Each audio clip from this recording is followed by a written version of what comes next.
unless it's really failing, we are holding back so that when we renew, we can upsize it. We don't want to upsize it unnecessarily as well, so it's a fine balance. So we just have to be a more agile organisation now, responding to changes quickly.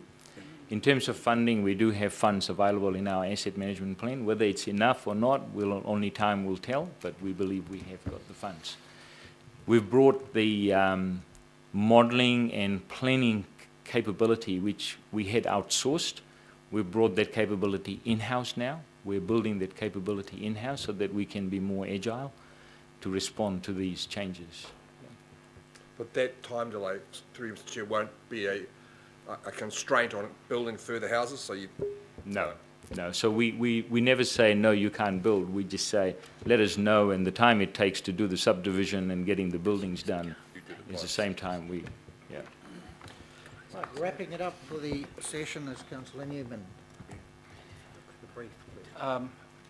Ravine, this is a finance question. I think that you operate a treasury. I'm just interested in the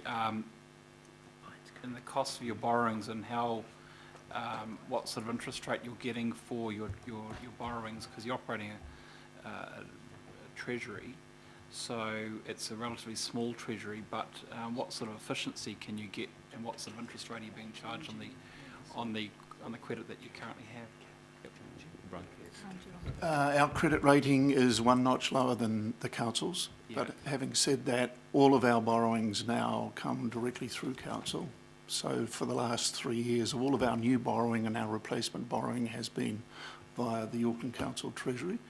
So we in effect get the council's rate plus a little bit of a clip on that ticket to cover the cost of council and pulling that debt together.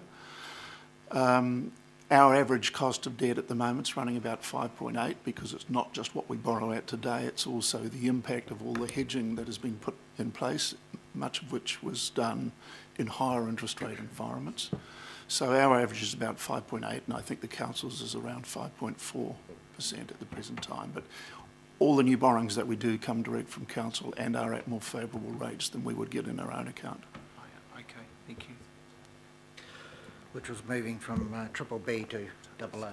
So, thank you very much, and really apologise. I'm aware it's an hour and a half over what was 1 hour over what was to be the finish time, and for councillors to be aware, they've actually come from a board meeting as well that is still going on. So, thank you very much. Really appreciate it. Thank you. Thank you. Thank you. Thank you. So I'm happy to move Happy to see. A and B. Sorry, Councillor Simpson was going to move that, sorry, and I'm seconding it. Well, Councillor Fletcher's going to second that. All those in favour? Aye. Now, we could do one item before lunch if we want to, and it's item number 12. It's because it's the ones around it are all financial, and this is partly aspects of it, but it's performance. So, happy to do 12? Yes. Okay. Mr. Chair, sorry, just before we move on, just in terms of some of the items coming up later on, not least of which is the mayoral proposal, we had a sum of 60 to 70 million mentioned for works on Western Springs that I have never seen before. Could we please just have clarification what long-term plan or what annual plan that figure was identified with? Otherwise we have a shortfall there of 58 million, because the only figures I've seen were 12 million and a $30 million package for this three stadiums as a whole. We will get that. Yep. Can I just say one thing that perhaps we learnt from that session today is we've got the CCOs are going to be reporting to 3 committees. That's what Chris was saying. We're just going to have to work it through in the new year how we can keep it tighter as to exactly what, because today, I insisted they come today as an introduction for especially the new councillors, but it's quite hard to keep it tight, and especially the first time. So we've got a learning curve there for all of us as to how we can keep our, whether it's on planning and whether it's I think that's in the Penny's committee and finance. So it's something we need to think about. They should only be reporting to 2 committees, shouldn't they, Mr. Chair? Each one reporting to 2, to finance and performance and one other. Is there a third? Environment and planning. They need to split. Yeah, we'll talk about that. Okay, sorry, well, that's my mistake. So I'll say some are, yeah, so each of them are only reporting to two, but it's a different two. Okay. But even Mr. reporting Chairman, to two is going to be, I think it is three, but I guess the principle that we want to see here is the accountability and councillors having a, you know, the ability to have a satisfying experience of Yeah. getting into the detail. So if that could be an item that comes up formally. and normally they wouldn't be coming like today when we have such a full agenda, so that's just a little bit different, so, because we would give more time, so. Anyway, item number 12, and welcome. Tēnā koutou. Firstly, can I table the apologies from Sarah Howard, the Acting General Manager, and introduce my colleague Bernard Pā, and myself, Amakura Pānoho, as the head of Te Tō Takatiria. You'll notice I have a very severe head cold, so apologies again. In the interest of time, through the Chair, if I could just table the report as read, and we're happy to answer any specific questions. Kia ora, Mr. Chairman. Ka nui te mihi, kia kōrua, tēnei wā. Just in the report it talks about the lack of progress in the treaty audit response program and makes reference also to underspend, and there's a common answer of staff resourcing. I don't get it. Seems one answer for both.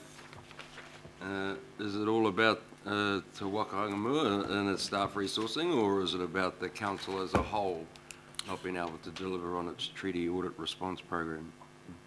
Through the Chair, I think it's a combination of both. So there has been some delays with the restructure of Te Waka Hangamua, and I think that's had some impact. But it's also about the appointment of roles across the various parts of council, and them gearing up for work in the responsiveness areas. As an example, both the engagement role and the principal advisor communities are in the final stages of appointment, and they have significant areas where they will be leading or supporting those parts of council to be able to deliver on their Māori responsiveness plans and their adoption. So we've still had some good progress in there. You'll see that there are a number of plans that are in the final stages of approval, and there's a range, or the rest of those plans are also gearing up to be signed off, and we're still very confident of being able to deliver the majority of those by the end of the financial year. Okay. So, Mr. Chairman, through you, it's not uncommon to hear that we'll pick up the spend in the following quarters. But apart from that, what you've just said, what other assurances can we have that that budget is going to be met? Because that has been a concern over the terms. Yeah. I suppose the specific area that's in question would be around the cultural initiatives area. And once again, as I was saying, there are appointments that have been made to those, or are being made to that particular area at the moment. There is planning in place that will allow us to be able to go out and to substantially expend the Cultural Initiative Fund, both in the marae and Papakainga areas. So there have been discussions that have been ongoing that will allow us to move very quickly once that appointment is made and once the processes are in place. It's very similar to the experiences with last year, and part of that too is the development of strategic plans for each of the marae, which is part of what the cultural initiative role actually picks up once that person starts. Okay, thanks, Mr. Chairman. Councillor Casey. Two questions, Amaka, or Bernard. The first relates to the Māori responsive plans, and I'm missing two CCOs from your list on page 211. ACIL and RFA, are they proposed to become more responsive to Māori, or are they opting out? They will become a part of that plan. What we've identified as those CCOs that are I suppose, our priority in this current financial year, but we will be picking those up. So they will be in, so they're scheduled for next year? Yes, yes. Same question really relates to the local boards. I see in the local board statement that advisors are going to kind of make sure they're responsive to Māori, but wouldn't you be expecting a Māori responsive plan from each of the 21 local boards? Wouldn't that be better? I think it's an interesting point that you make, Councillor. I think that there are a number of ways that we could do that. In the previous local board plans that we had, there are a number of local boards who, I suppose, adopted a responsiveness approach in their planning, and that allowed them to have a local board plan that reflected high engagement with their particular mana whenua group or groups. I think with the development of the responsiveness plans, what we want to be able to do is to use the framework as a guide to the development of the local board plans, which is part of the approach that we're taking moving forward, and I think it's indicated in the report that you have here as well. But there's still a bit of work for us to do in that space, is fair to say, so we'll take that point on board as well. So how will you ensure that there was some differences between boards, those at the bottom end and the top end, and you just said that. How are you going to try and even that out? Are you going to give more resources to those that haven't been very responsive? I have full capacity now as of the beginning of November, and in that period of time we've already had 2 significant meetings with a number of the support staff working with local boards, and so we are actively trying to support them. They have a better understanding of Te Tō Takitini and the activity that could be potentially picked up in their local areas, so we're being more proactive in engaging with them. Councillor Cooper. Thank you. Kia ora. Just noting you've got you mentioned 2 of the co-governance groups, Maunga Authority and Parakai, but the Ngāti Whātua Oraki Reserves Board isn't mentioned, and I know for one that we're having to look at cutting the budget really severely for the 50-year anniversary of the win over the land, and so that's not mentioned here, and I'm just wondering, you've not mentioned anything in here around it. What are the opportunities? Because a lot of that budget is really tight in a lot of the environmental opportunities, the daylighting of streams, etc., which is looking after the Māori of the land. Sorry, I can't see it here. Thank you for highlighting that. We'll take the opportunity to follow up that information and present it as part of our second quarterly report. Thank you. Well done, Linda. Oh, thank you, Mr. Chairman. This is really good progress in terms of reporting to us, but does this capture everything? For instance, we're doing work, we have councillors that are involved in the co-governance arrangements moving forward with the kaipara. We've got a whole range of other activities that are taking place, so it's really a supplementary to Linda's question. Is this intended to capture everything? I suppose the Te Tō Takitini program is identified to capture those major activities that we're doing in the Māori transformational shift space. There is a discussion that's going on, which is why one of the recs talks specifically about reviewing our reporting to identify how widely or how narrowly we carry out our reporting. So certainly, I mean, I think we would look to guidance through this meeting and through ELT to identify how broadly we would need to report, particularly where there are matters of significant interest to either this committee or to governing body or to the joint IMSB governing body meetings. Mr. Chairman, could you give me some guidance as to how you see this going forward? How wide you see this?